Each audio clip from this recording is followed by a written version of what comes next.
इटलीमा अथवा यो जुन त्यहाँको शासकहरू जनताको गाउँहरू जलिरहेको थियो तर म पुरा बाँसुरी बजाएर नेरो भन्ने जुन शासक थियो त्यो चाहिँ आफ्नै रङ्गमञ्चमा मस्ती गरिरहेको अवस्था थियो।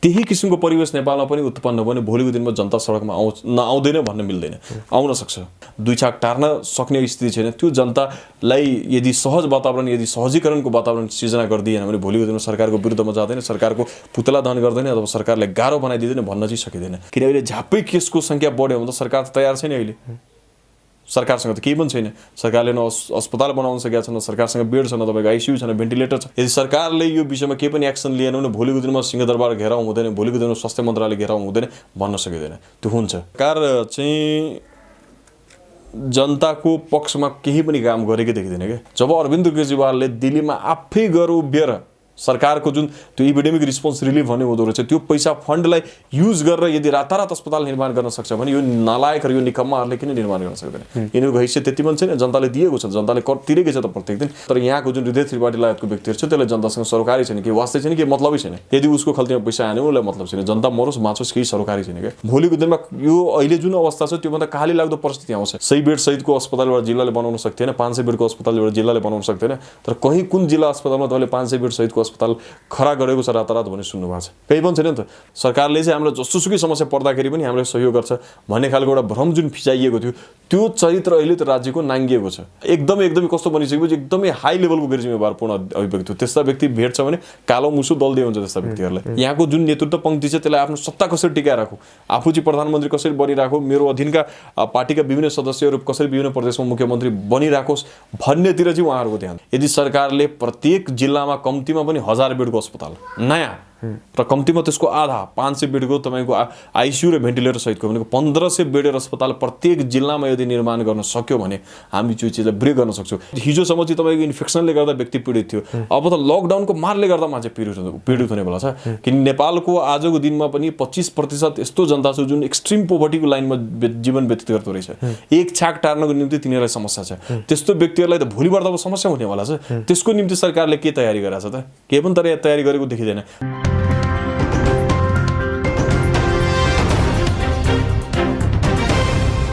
आदरणीय दर्शक महानुभाव नमस्कार। तपाईँ यति बेला हेर्दै हुनुहुन्छ न्युज फटाफट नेपाल र साथमा म रोशन घार्ती उपस्थित भएको छु। आज हामीसँग कुराकानी गर्नको लागि जनमत पार्टीका केन्द्रीय सदस्य डाक्टर विनय पन्जियार हुनुहुन्छ। नमस्कार, स्वागत छ। नमस्ते। कोभिड-19 को बेला दोस्रो लहर चलिरहेछ। प्रधानमन्त्री केपी शर्मा ओलीले त म 300वटा हस्पिटल एकै दिनमा उद्घाटन गरेँ भनेर आफूले भाषण गर्नुहुन्छ। तर यो कोरोनाको तयारीमा चाहिँ कहाँनिर चुक्यो सरकार? वास्तविक मैले भने त सरकार चाहिँ जनताको पक्षमा केही पनि काम गरेकै देखिँदैन क्या। म तपाईँलाई किन जोड्छु भनिसकेपछि यो जस्तै हृदय त्रिपाठी स्वास्थ्य मन्त्री भइसकेपछि कोरोनाको दोस्रो लहर सुरु हुन्छ भन्ने कुरा सबैलाई थाहा थियो। लगभग चाहिँ विश्वको धेरै रिसर्चर, धेरै एपिडेमियोलोजिस्टहरू र धेरै इन्फेक्सियस डिजिजको ठुलो विद्वानहरूले यो कुरा भनिसकेको परिवेश थियो।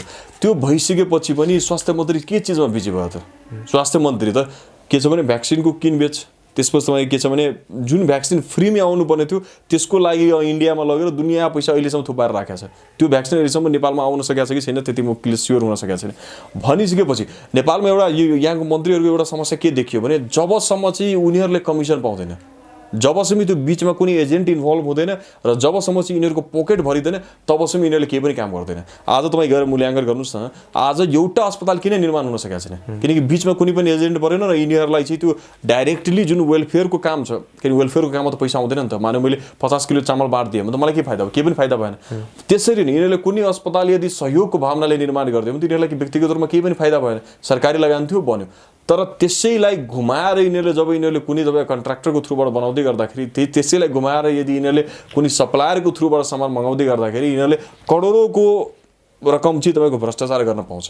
त्यति मात्र हो। तपाईँ एउटा मूल्याङ्कन गर्नुहोस् भने इमिडिएट रिस्पोन्स किन हाम्रो देशमा केही चिजको लागि हुन सक्दैन? जब अरविन्द केजरीवालले दिल्लीमा आफै गएर उभिएर सरकारको जुन त्यो इपिडेमिक रिस्पोन्स रिलिफ भन्ने हुँदो रहेछ त्यो पैसा फन्डलाई युज गरेर यदि रातारात अस्पताल निर्माण गर्न सक्छ भने यो नालायक र यो निकम्माहरूले किन निर्माण गर्न सक्दैन? यिनीहरूको हैसियत त्यति पनि छैन। जनताले दिएको छ, जनताले कर तिरेकै छ त प्रत्येक दिन, जनताले हरेक चिज गरेकै छ त। हरेक यहाँको जति पनि साथीभाइहरू छन्, सहयोगी हातहरू छन्, तिनीहरूले सहयोग गरेकै छ त सरकारलाई। त्यही पनि यिनीहरूले किन गर्न सकेन? किनकि त्यसको एउटा मात्र कारण छ, अरविन्द केजरीवाल जनताप्रति पूर्ण रूपले उत्तरदायी छ, तर यहाँको जुन हृदय त्रिपाठी लगायतको व्यक्तिहरू छ त्यसलाई जनतासँग सरोकारी छैन, केही वास्तै छैन, केही मतलबै छैन। त्यही कारणले गर्दा उसको खल्तीमा पैसा पुग्ने गरी यदि मजाले पैसा आउने गरी कुनै काम हुनेवाला छ त्यसमा ओके छ। यदि उसको खल्तीमा पैसा आएन उसलाई मतलब छैन, जनता मरोस् बाँचोस्, केही सरकारी छैन क्या। त्यही कारणले गर्दा यो कुरा हामी प्रष्ट भएर बुझ्यो हुन्छ। भोलिको दिनमा यो अहिले जुन अवस्था छ त्योभन्दा काली लाग्दो परिस्थिति आउँछ। के अरे यो कोभिड-19 अहिलेको जुन यो कोरोना भाइरस छ यो अहिलेको स्ट्रेन झन् बढी डेन्जरस छ र अहिलेको एकदम हाइली इन्फेक्सियस छ र हाइली तपाईँ कन्ट्याजियस भाइरस छ यो। किनकि अस्ति म आफै पनि बिरामी परिसकेको छु। भारतबाट एकजना मेरो साथी आउँदै गर्दाखेरि उबाट ममा सर्यो र मबाट मेरो वाइफमा, त्यसपछि मेरो भाइमा एक दिनमै सरेको छ होइन। त्यही कारणले गर्दा अहिलेको स्टेज चाहिँ एकदमै कन्ट्याजियस छ र अहिले त हामी पिकमा पुगिसकेका छौँ। अहिले त हामी बेसमै छौँ। अहिले 2 हप्ता अगाडि चाहिँ भारतको अवस्था थियो त्यो अवस्था अहिले नेपालमा छ। त्यही कारणले गर्दा यही अवस्था रहिराख्यो भने त पर्सिको दिनमा जसरी इन्डियामा चाहिँ त्यो त्यस्तो अवस्था नआओस् नेपालको, तर जसरी इन्डियामा चाहिँ एउटा लास जलाउनको निम्ति ठाउँ त्यहाँ पाइरहेको अवस्था छैन, बिरामीलाई बस्नुको निम्ति अस्पतालमा ठाउँ छैन, त्यो अवस्था र त्यो परिवेश नेपालमा आउँदैन भन्न सकिन्न। यत्रो तपाईँको लकडाउन सुरु भइसक्यो। तर लकडाउन सुरु गर्दै गर्दाखेरि कुन चाहिँ जिल्लामा अथवा कुन चाहिँ स्थानीय निकायले 10वटा बेडको आइसोलेसन सेन्टर क्रिएट गरेको छैन? समाचारमा मात्रै सुनिन्छ तर ग्राउन्डमा केही पनि काम भएको छैन। सही बेड सहितको अस्पताल एउटा जिल्लाले बनाउन सक्दैन, 500 बेडको अस्पताल एउटा जिल्लाले बनाउन सक्दैन। तर कहीँ कुन जिल्ला अस्पतालमा तपाईँले 500 बेड सहितको अस्पताल खडा गरेको छ रातारात भने सुन्नु भएको छ? केही पनि छैन नि त। सक्छ नि त, हामीसँग रिसोर्स नभएको होइन। प्रत्येक प्रदेशलाई चाहिँ तपाईँको के छ भने 20-20 अरबभन्दा बढी पैसा दिए। 64 अरब कति पैसा अस्ति मात्र प्रदेश 2को मात्र बजेट त्यति चाहिँ तपाईँको प्रपोज भएको थियो भने त्यत्रो पैसा हुने ठाउँमा एउटा तपाईँको 500 बेड सहितको अस्पताल मजाले बनाउन सकिन्छ। 500वटा अक्सिजन सप्लाई सहितको अस्पताल मजाले बनाउन सकिन्छ। त्यसमा चाहिँ 200वटा बेड चाहिँ आइसियु भेन्टिलेटर सहितको मजाले बनाउन सकिन्छ। तर किन गरेर आएको छैन? कोही पनि किन गर्न चाहिँ इच्छुक देखिएको छैन। किनकि मैले अघि भने जस्तै यो सबै काम रिलिफमा हुन्छ, यो सबै काम चाहिँ वेलफेयरको लागि हुन्छ। योबाट नेताहरूलाई केही पनि फाइदा छैन, केही पनि कमिसन आउँदैन। त्यही भएर यो सबै केही काम हुनेवाला छैन र केही पनि उहाँहरूले गर्नुहुन्न। तपाईँ हेर्नु होला अबको 20 दिनपछि पनि यही रहन्छ अवस्था, अबको 50 दिनपछि पनि यही रहन्छ अवस्था। लकडाउनलाई उनीहरूले निरन्तरता दिन्छ र जनताको जीवनमा सहजीकरण गर्ने गरी केही पनि काम हुँदैन। जनता भोकभोकै यहाँ मर्नेवाला छ। जनता चाहिँ कोरोना को उत्कर्षमा पुगेर कोरोनाको चपेटामा पुगेर मान्छे मर्नेवाला छ। तर सरकारले केही पनि पहल कदमी चाल्दैन। सरकारले गर्छ के भनेपछि लकडाउनलाई अझ स्ट्रिक्ट बनाउँछ, बरु जति पनि आवत जावत छ त्यसलाई कन्ट्रोल गर्छ। त्यो तर्फको चाहिँ जुन यहाँको प्रशासनले गर्छ, आफ्नो नेपाल पुलिसले त राम्रो भूमिका निर्वाह गरेछ। वास्तविक रूपमा अहिले चाहिँ सम्पूर्ण क्रेडिट चाहिँ यहाँको नेपालका चिकित्सकहरू, त्यसपछि तपाईँको यहाँको मिडियाका साथीहरू, त्यसपछि तपाईँको के छ भने पुलिस प्रशासनलाई जानुपर्ने हो। किन 3-4 जनाको 3-4वटा समूहको सही र सकारात्मक भूमिकाले गर्दाखेरि मात्र नेपालको अहिले सन्दर्भ चाहिँ जोगिएको छ। नत्र भने यहाँको नेता र यहाँको मन्त्रीहरूले त मुलुक सिधाइसकेका छ र अहिले कोरोनाको चपेटाले त्यो कुरालाई फुल्ली एक्सपोज गरिसकेको छ। होइन भने तपाईँको एउटा स्थानीय निकायमा एउटा जिल्ला अस्पतालमा समेत तपाईँको 100जना बिरामीलाई जाँच्न सक्ने हैसियत छैन रहेछ भन्ने कुरा आज प्रमाणित भइसक्यो नि त। त्यही भएर मैले के भन्न चाहेँ भने यिनीहरूको तयारी केही पनि छैन र अबको 1 महिना पछि पनि यिनीहरूको तयारी केही पनि हुनेवाला छैन। त्यही भएर आशा गर्नु बेकार हो। मैले हिजो एउटा स्टेटसमा पनि राखेको थिएँ, आफै सचेत बनु, आफै सजग बनु र आफै चाहिँ सकभर चाहिँ मलाई कोरोना भाइरस नलागोस् भन्ने प्रिभेन्टिभ मेजर्स चाहिँ अपनाऊ। किन लागिसके पश्चात अस्पताल चाहिँ कुद्दै र अस्पतालमा बेड खोज्दै जानु पर्यो भने त्योभन्दा बढी दर्दनाक अवस्था केही पनि छैन। हामी जो एउटा मुलुकमा एउटा नेटवर्क छ हाम्रो, हामीले प्रयास गर्दाखेरि त हामीले भेट्न सकेका छैनौँ भने आम जनताले त परिकल्पना बाहिरको चिज हो, उसले पाउँदैन स्योर। जस्तो केही दिन अगाडि मात्रै सरकारले हामीले कोभिड लागेका बिरामीहरूलाई बेड उपलब्ध गराउन सक्दैनौँ भनेर हात झिक्यो। कति गैरजिम्मेवारी कुरा हो? एकदम हाइली गैरजिम्मेवारी कुरा हो। योभन्दा पहिला पनि तपाईँ भानुभक्त ढकाल स्वास्थ्य मन्त्री भएको बेला प्राध्यापक डाक्टर जागेश्वर गौतमले यस्तो गैरजिम्मेवारीपूर्ण स्टेटमेन्टहरू धेरै नै दिनुभएको थियो र त्यतिखेर पनि सरकारले के देखायो भने किनकि पहिला चाहिँ जनतालाई र आम नागरिकलाई एउटा भ्रम के पारिएको थियो भने हाम्रो गडफादर भनेको सरकार हो, हाम्रो चाहिँ तपाईँ के छ भने एउटा प्रोटेक्टिभ एजेन्सी अथवा सेभियर भन्छौँ नि जसलाई, त्यो भनेको सरकार हो। सरकारले चाहिँ हामीलाई जस्तोसुकै समस्या पर्दाखेरि पनि हामीलाई सहयोग गर्छ भन्ने खालको एउटा भ्रम जुन फिजाइएको थियो त्यो चरित्र अहिले त राज्यको नाङ्गिएको छ। किन राज्यले अहिले नेपाल सरकारको त्यो चरित्र नाङ्गिएको छ। सरकारले चाहिँ एउटा सामान्यदेखि सामान्य एउटा बेसिक समस्या जुन चाहिँ राज्यको, किनकि स्वास्थ्य सेवासम्मको पहुँच त नेपाल सरकारले के अरे नेपालको संविधानले फन्डामेन्टल अधिकार अन्तर्गत राखेको छ। त्यो बेसिक अधिकार हो। प्रत्येक व्यक्तिले स्वास्थ्य सेवासम्म चाहिँ बेसिक आधारभूत सेवा त पाउनै पर्छ। यदि पाएन भने उसले भोलिको दिनमा गएर रिट हाल्न पाउँछ। त्यो मुद्दा लाग्छ त्यो इस्युको। त्यस्तो प्रसङ्गमा तपाईँले चाहिँ बेडै पाउँदैन भन्नु त कतिसम्म गैर जिम्मेवार व्यक्ति हो नि त आफैमा पनि। किनकि भारतमा पनि जसरी केसको सङ्ख्या वृद्धि हुँदै गयो त्यहाँको अस्पतालहरूमा बेड चाहिँ अपुग भयो क्या। किनकि केसको सङ्ख्या 4 लाखको सङ्ख्यामा पुग्यो, अस्पताल त बेड त 4 लाखको सङ्ख्यामा उत्पन्न गराउन सक्ने एउटा स्टेटभित्र सम्भवै भएन। तर त्यो चिजलाई मिट गर्नको निम्ति सरकारले केही पहल चाल्यो नि त। अरविन्द केजरीवालले त रातारात चाहिँ तपाईँको कसरी अस्पताल सेटअप गर्न सकिन्छ भन्नेतिर चिन्तित भयो भने। तर हाम्रो सरकारले के गरिदियो भने अब केस बढ्दैछ हामी अस्पताल दिन सक्दैनौँ, हामी बेड दिन सक्दैनौँ। यो त एकदमै कस्तो बनिसकेपछि एकदमै हाई लेभलको गैर जिम्मेवारपूर्ण अभिव्यक्ति हो। त्यस्ता व्यक्ति भेट्छ भने कालो मुसु दल्दै हुन्छ त्यस्ता व्यक्तिहरूलाई। किनकि कारण के छ भने तपाईँलाई जनताले ट्याक्स तिरिरहेको अवस्था छ, तपाईँलाई जनताले निर्वाचित गरेर पठाएको छ, तपाईँले जनताले एउटा ओहदामा पुर्याइसकेपछि तपाईँ त जनताप्रति पूर्ण रूपले उत्तरदायी हुनुपर्छ। तपाईँ चाहिँ ठाउँमा पुगिसकेपछि म फलानु चिज हेर्दैन, फलानु चिज गर्दैन, अब हामीसँग साधनै स्रोत छैन भन्न त कहाँ पाइयो, पाइएन नि। भनेपछि आफैमा त्यो एकदमै नालायकपन र एउटा गैर जिम्मेवारपूर्ण अभिव्यक्ति हो। त्यस्तो अभिव्यक्तिको म यहीबाट खण्डन गर्न चाहन्छु। जसरी पहिलो लहरमा यो 1 वर्ष अगाडि भएको लकडाउनमा जुन घटना घटेको थियो त्यो अहिले पनि घट्न सक्ने सम्भावना छ? फेरि दोहोरिन्छ सबै घटना दोहोरिन्छ। किनकि सरकार यो विषयमा म एउटा कुरा भन्छु, नेपाल सरकारको थिङ्क ट्याङ्क कहाँ छ त आफ्नो? नेपाल सरकारको विज्ञहरूको टोली चाहिँ कहाँ छ त आफ्नो? यो सुरु हुनुभन्दा 2 महिना अगाडिसम्म यहाँको विज्ञहरूले उहाँलाई सुझाउन सक्थ्यो नि त। यहाँ कतिजना नेता र मन्त्रीहरू चाहिँ विज्ञहरूको कुरा सुन्छन्, कसैले पनि सुन्दैन नि। त्यही कारणले गर्दा नि यो समस्या सुरु भयो। तपाईँ एउटा विश्लेषण गर्नु, एन्थनी फाउसीले तपाईँको अमेरिकामा जब डोनाल्ड ट्रम्प त्यो मुलुकको राष्ट्रपति भइराख्दाखेरि पटक अनि फाउसीले चाहिँ उसलाई चाहिँ सल्लाह दियो कि अब चाहिँ लकडाउन गरौँ, अब चाहिँ मास्क लगाउन भनौँ, सेनिटाइज गर्न भनौँ, सोसियल डिस्टेन्सिङ मेन्टेन गर्न भनौँ। तर डोनाल्ड ट्रम्पले कहिले पनि त्यो कुरा मानेन। डोनाल्ड ट्रम्प आफ्नो पागलपन त्यो भेट्यो जसको फलस्वरूप अमेरिकामा लाखौँको सङ्ख्यामा मान्छे मर्यो नि त। धेरै देशमा त्यस्तै भएको परिस्थिति थियो। आज चाहिँ तपाईँको के छ भने कम्तीमा फाउसीले उसलाई सल्लाह त दिइरहेको थियो नि त बेला बखत। नेपालमा खोइ त एउटा विज्ञको टोली समेत चाहिँ तपाईँको के छ भने यहाँको सरकारले चाहिँ राख्न सक्ने अब स्थिति छैन।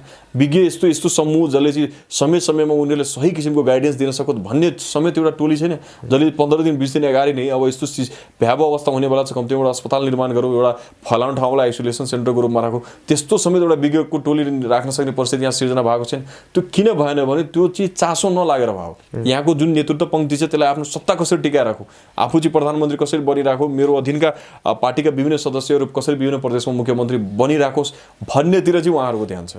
जनताको पक्षमा जनताको हितमा केही निर्णय होस् भन्नेतिर त उहाँहरूको चासो नै छैन। त्यो चासो भएको भए त विज्ञको टोली बनिसकेको हुन्थ्यो। त्यो चासो भएको भए प्रत्येक ठाउँमा आजको दिनमा चिकित्सक हुनुपर्ने हो नि त। तर एउटा पनि चिकित्सकको बिचमा चाहिँ तपाईँको कोभिड-19 को लहर चलिसकेपछि नेपाल सरकारले 5,000 को सङ्ख्यामा चिकित्सक नयाँ दरबन्दी गर्नुपर्ने हो। कहीँ पनि भएको सुन्नु भएको छैन नि त। जबकि जनतालाई त प्रत्यक्ष रूपमा चिकित्सक चाहिएको छ, तर सरकारले नि दरबन्दी क्रिएट नगरेपछि जनताले व्यक्तिगत रूपमा एउटा चिकित्सक गएर दरबन्दी गर्ने कुरा त भएन। भनेपछि नेपाल सरकारले खोइ त के गर्यो, केही पनि गरेन। केही प्लानिङ पोलिसी लेभलमा त केही पनि एक्सनै लिएको छैन। हामीसँग चिकित्सक नभएको भने चिकित्सक भन्छ, हामीसँग औषधि नभएको भने औषधि भन्छ, हरेक चिज छ। तर म्यानेज गर्नुपर्ने काम नेपाल सरकारको हो नि त। खोइ त तिनीहरूले गर्न सकेको छैन। त्यही कारणले गर्दा मैले सुन्यो भने ल्याक अफ विलिङनेस भन्छ क्या, भने उनीहरू आफै रिलक्टेन्ट हुनुहुन्छ। उहाँहरूले चाहनु नै भएको छैन। उहाँहरूको लागि प्रायोरिटी केही अरू चिज छ। त्यही कारणले गर्दा यो चिजले पूर्णता पाएको छैन। अस्तिको बेला हामीले कोभिड-19 को के भयावह अवस्था हो, त्योभन्दा बढी बदतर स्थिति हुनेवाला छ अबको तपाईँको यो लहरमा। किनकि मैले अघि नै जोडेँ, यो बढी कन्ट्याजियस छ, यसको इन्फेक्टिभिटी रेट एकदमै हाई छ र यसले चाहिँ तपाईँको के छ भने ग्रामीण स्तरसम्म अहिले यो कोभिड चाहिँ तपाईँको पेनिट्रेट गरिसकेको अवस्था छ। सर्लाहीको एउटा गाउँको एकजना मान्छे जो चाहिँ भर्दिनी घरमा बस्दो रहेछ, उसको चाहिँ बाहिर आवत जावत पनि थिएन त्यति। त्यो व्यक्तिले कोरोना भाइरस लाग्यो भनिसकेपछि कम्युनिटी लेभलमा त पेनिट्रेसन हाई भइसकेको छ कोरोना भाइरसको। त्यही कारणले गर्दा के छ भने अस्तिको बेला चाहिँ हामीले परिस्थितिहरू त्योभन्दा स्वाभाविक रूपमा बढी नै खराब अवस्था यसचोटि हुनेवाला छ। अब के त यत्तिकै हामी लकडाउनमा थुनेर बस्ने बाहेक केही विकल्प छैन?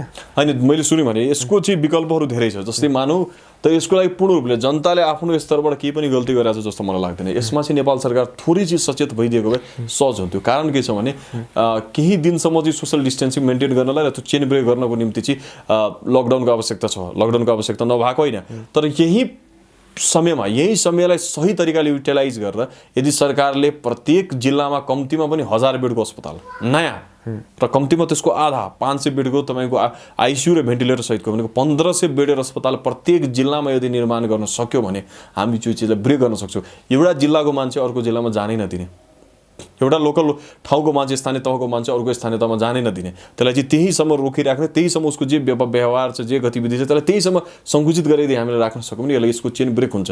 जस्तै जुन हाम्रो नेपाल र भारतको सीमा छ त्यो सीमामा एकजना व्यक्तिको पनि आवाज उठ्न नदिने, त्यसलाई एकदमै टाइट स्क्रुटिनी गरेर प्रत्येक व्यक्तिको PCR रिपोर्ट नआइसकेसम्म जाँच मात्र गर्नु हुँदैन क्या। किनकि जाँच अहिले एकछिनको अगाडि तपाईँ जाँच गर्नुभयो त्यो 6 घन्टा चाहिँ रिपोर्ट आउनै लाग्छ, त्यो 6 घन्टाभित्रमा उसले त दुनियाँ सारिसकेका हुन्छ नि। मलाई पनि सरेको खासमा त्यसरी हो नि त। मेरो साथी नि इन्डियाको बोर्डरबाट आयो, बोर्डरमा आउँदै गर्दाखेरि उसले PCR टेस्टिङ गराएको थियो, उसको रिपोर्ट आउँदासम्म हामीले सारिसकेको थियो त्यसले। त्यही कारणले गर्दा मेरो भनाइ के छ भने रिपोर्ट नआएसम्म चाहिँ बोर्डरबाट त्यसलाई मुक्ति नदिने भन्छ। जुन भाइरस इन्डियाबाट छिर्थ्यो भित्र त्यो त्यसले छिर्नै पाएन, त्यसले त्यहीबाट ब्लकेट भयो नि त त्यसलाई। जसको यदि पोजिटिभ आउँछ नि पारिने उतैतिर राख्ने, उतैतिर फर्काइदिने, जहाँबाट आएको त्यही जाओस्, त्यही आफ्नो मेन्टेन व्यवस्था चाहिँ जसरी भए पनि गरोस्।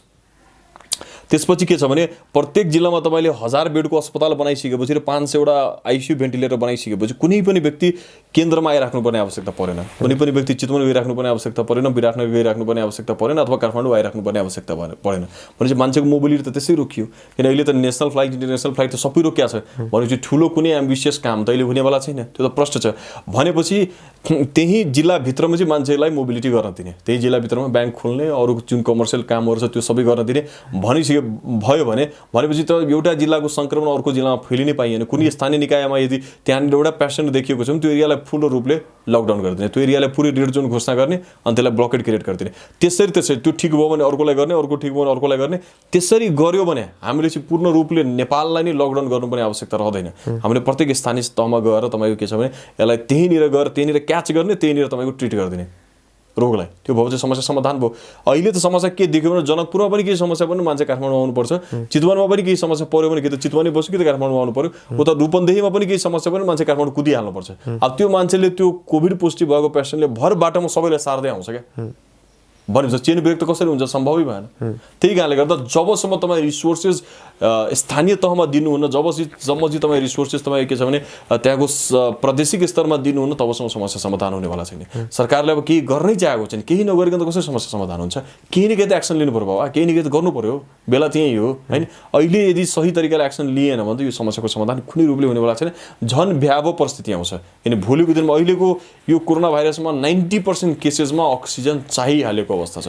जो व्यक्तिलाई एकचोटि लागेको छ 90% केसमा चाहिँ अक्सिजन चाहिएको अवस्था छ। त्यति सप्लाई त प्राइभेट अस्पतालले कुनै पनि हालतमा दिनै सक्दैन, सम्भवै छैन, उनीहरूले थेक्नै सक्दैन यो केसको ओभरलोड।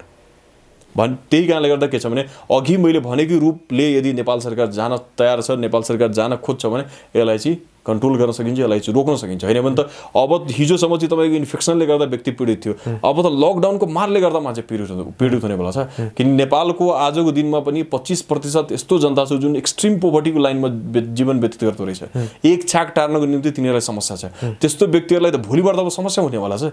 त्यसको निम्ति सरकारले के तयारी गरेछ त? केही पनि तयारी गरेको देखिँदैन। सरकारले एउटा मानौँ न हुम्ला जुम्लाको जो प्रत्येक दिन काम गरेर खाने व्यक्तिले अब लकडाउन हुँदै गर्दाखेरि उसले काम गर्ने अवसर त पाउँदैन, पक्कै पनि पोखराकै मान्छेले पाउँदैन। भनेपछि त्यस्तो व्यक्तिको जीविकोपार्जन होस् भने सरकारको तयारी के छ त?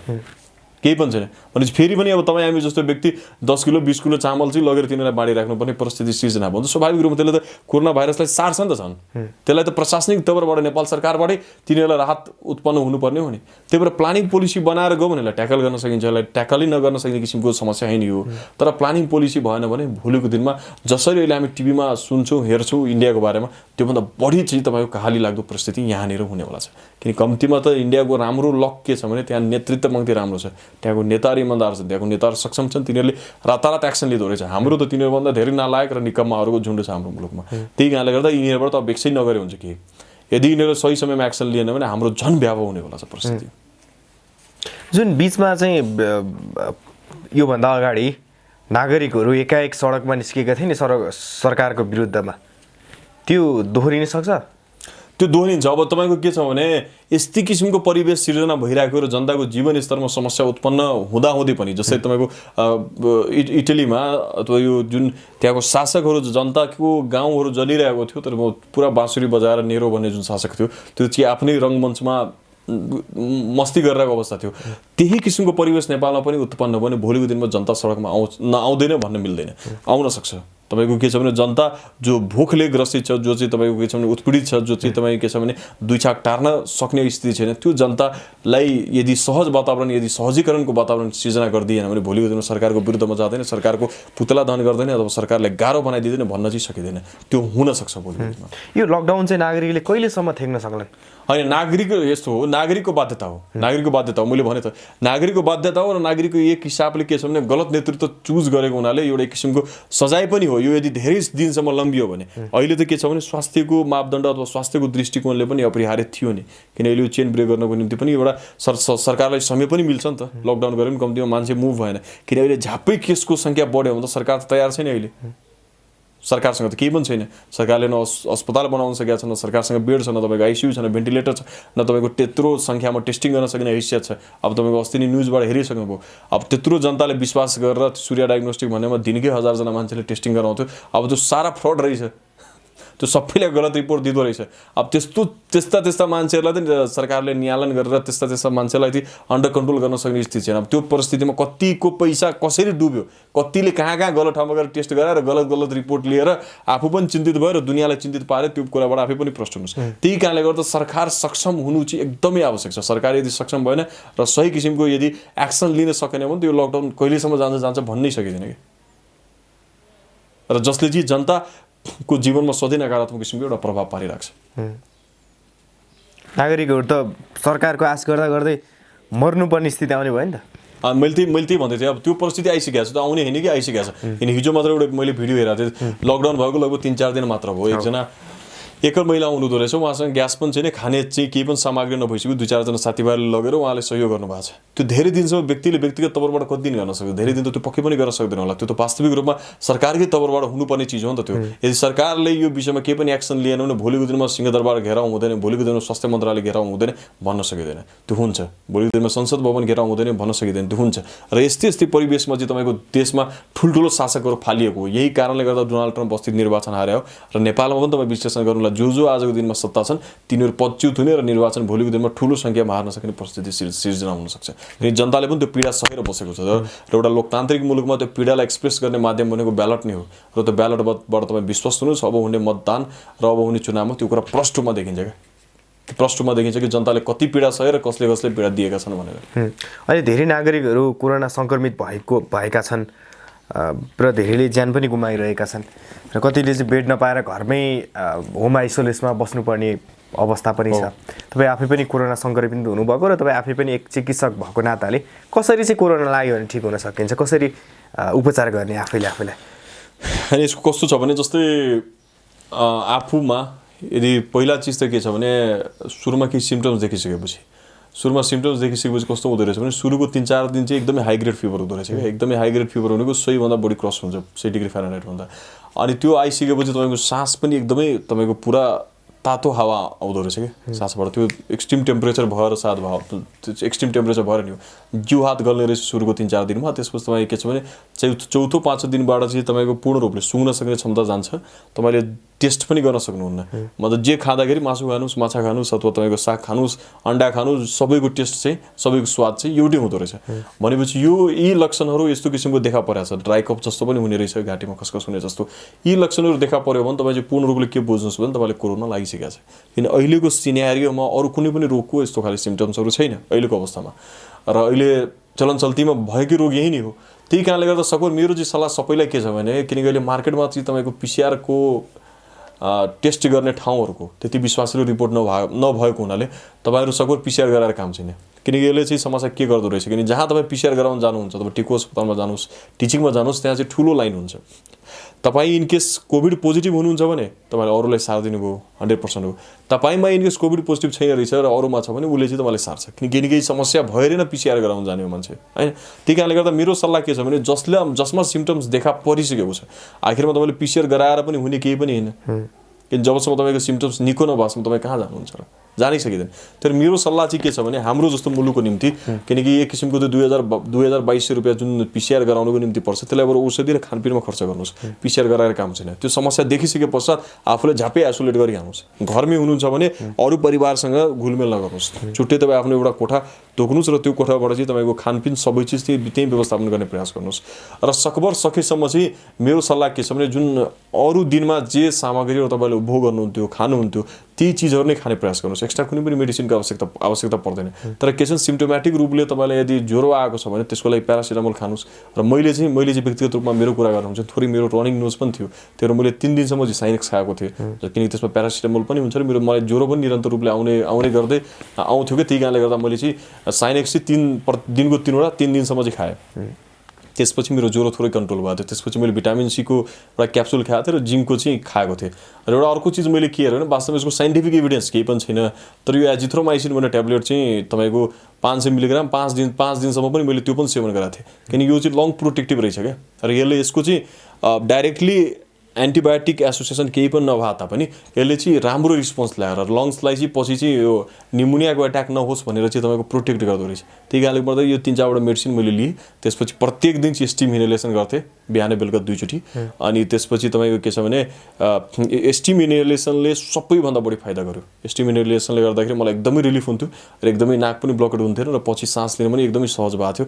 र लगभग 9 देखि 10 दिनपछि चाहिँ मेरो एकदमै सबै रिकभर भएर आयो। स्मेल र टेस्ट त 14 दिनमा मेरो रिटर्न भयो र पछि चाहिँ मेरो तपाईँको के छ भने आम जीवनमा म फर्केँ र त्यसपछि मलाई खासै केही पनि समस्या देखा परेन। अब तपाईँ भन्नुहुन्छ होला अब एउटा समस्या के छ भने जो व्यक्तिमा सुगरको समस्या, जो व्यक्तिमा प्रेसरको समस्या छ, जो चाहिँ पहिलेदेखि नै कोर्टिकोस्टेरोइड्सहरू लिइरहनु भएको छ, जसको चाहिँ किडनी फेल भएको छ, किडनी रिप्लेसमेन्ट गराएको छ, त्यस्ता व्यक्तिहरू जो व्यक्तिलाई यो के छ भने गाउटको समस्या छ, रुमाटोइड आर्थराइटिस छ, जो चाहिँ पहिलेदेखि कोर्टिकोस्टेरोइड्सहरू लिइरहेको छ, जसको चाहिँ शरीरको चाहिँ जुन रोगप्रति लड्ने क्षमता चाहिँ कमजोर छ, त्यस्तो व्यक्तिहरू बढी ट्र्यापमा पर्न सक्ने सम्भावना हुन्छ। जो पहिलेदेखि एकदमै निरन्तर रूपमा चुरोट खाएर आधा घण्टा बडी फोक्सो चाहिँ ड्यामेज गरिसक्नु भएको छ, त्यस्ता व्यक्तिहरूलाई चाहिँ कोरोना भाइरसले बढी इम्प्याक्ट गर्दो रहेछ कि किन यसले पनि एट्याक गर्ने भनेको फोक्सोमै हो।